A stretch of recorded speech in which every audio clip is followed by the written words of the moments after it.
এখন তো তৃণমূল কংগ্রেস দুটো, একটা হচ্ছে ঋতব্রত মানে অর্থাৎ বালিশচাটা ঋতর তৃণমূল, আর হচ্ছে মমতা ব্যানার্জির তৃণমূল। তার কথা হচ্ছে যে এই বেইমানের বাচ্চাগুলো বাঞ্চতগুলো মমতা ব্যানার্জি যাদেরকে এই ফিরহাদ হাকিম বলো, তারপরে এই জাভেদ খান বলো, আরও এক্সেট্রা এক্সেট্রা, তারপরে এই বালিশচাটা ঋত, যাকে সিপিএম ঘাড় ধাক্কা দিয়ে বেইমানি করার কারণে তাকে লাথি মেরে বার করে দিয়েছিল, সেই বেইমানের বাচ্চাটা যে মমতা তোকে জায়গা দিল, তোকে একটা ভালো স্থান দিল, তুই সেখান থেকে কীরকমভাবে বেইমানি করলি? কারণ কি, যে মমতা ব্যানার্জি থাকলে ওর হচ্ছিল না, দলনেতা ওর হতে হবে, যে বেইমানিটা করলো, এটা খুবই একটা নিন্দনীয় এবং ধিক্কারজনক ঘটনা। মমতা ব্যানার্জির আজ কিছু নেই বলে তার সাধারণ কর্মীগুলো আছে আর বড় বড় নেতাগুলো বেইমানি করে ঋতর দলে নাম লেখালো, বাহ। তারপরেও অল ইন্ডিয়া তৃণমূল কংগ্রেসের যে ভবনটা পর্যন্ত ওরা ছাড়লো না। সেই ভিডিওটা একটু দেখে নেওয়া যাক কেমন।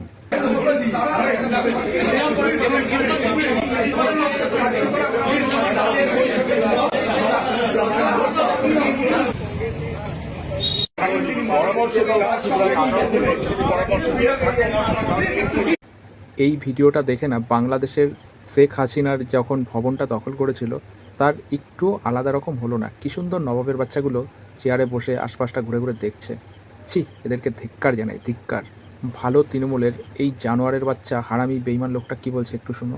মমতা ব্যানার্জি ছবি তাহলে থাকবে, সরছে না এখান থেকে। আমরা সরবে কি সরবে না বলছি না, আমরা যেমন বলেছি মমতা ব্যানার্জি আমাদের চিফ অ্যাডভাইসার হিসেবে থাকুন, উনি যদি থাকতে রাজি হন আমাদের আপত্তি নাই, উনি থাকেন ওনার ছবি থাকবে, যদি না থাকেন আমরা ছবি হটিয়ে দেব। কেন রে গান্ডু, মমতা চিফ অ্যাডভাইজার হিসেবে থাকতে যাবে? মমতা ব্যানার্জি কি এতটাই কি দেউলিয়া হয়ে গেছে নাকি যে তোদের দান নিয়ে বেঁচে থাকতে হবে? পারলে তোরা গাড় মারিয়ে খাগিয়ে যা।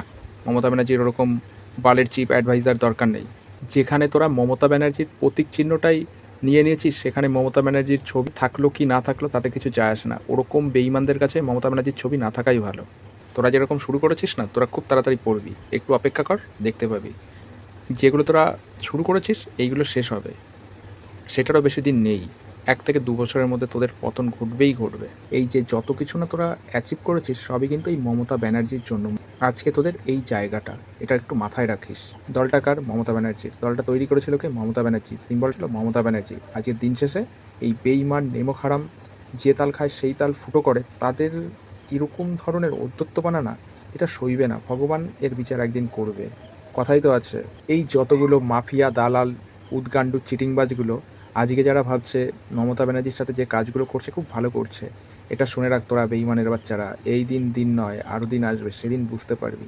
মমতা ব্যানার্জির সাথে যেটা করেছিস না, এর দ্বিগুণ আকারে তোদের সাথে যদি না হয় তো কি বলেছিল, সময় সারা জীবন চিরস্থায়ী থাকে না, সময় পরিবর্তন হবেই।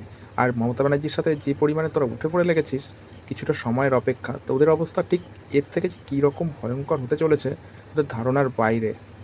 যা করছিস করে যা। আর এই যে ফিরাদের বাচ্চা, মমতা যদি না থাকতো পৌরসভার জায়গাটা পেতিস? সেটি তো একটা আতিপাতি চুতিয়াচোদা মাল, নিচু জায়গা থেকে তুলে তোকে উঁচু জায়গাতে ওঠালো কলকাতা পৌরসভার মেয়র। সেই মালটা এরকমভাবে দোগলাবাজি করলো, যার মেয়ে, যার ফ্যামিলি ফুল ইউজ করলো মমতা ব্যানার্জিকে, তার একবার একটু দ্বিধাবোধ কাজ করলো না? দেখলে শুধু অবাক হয়ে যাই, এটা কীরকম ধরনের বেইমান। এরকম মানুষ বেইমানি করতে পারে? শুক্রবারের এই ঘটনাটা না দেখলে এটা ভাবতেই পারা যেত না। কিছু বলার নেই। যতই দেখছি সাধারণ কর্মীর সাথে না, খুব খারাপ লাগছে।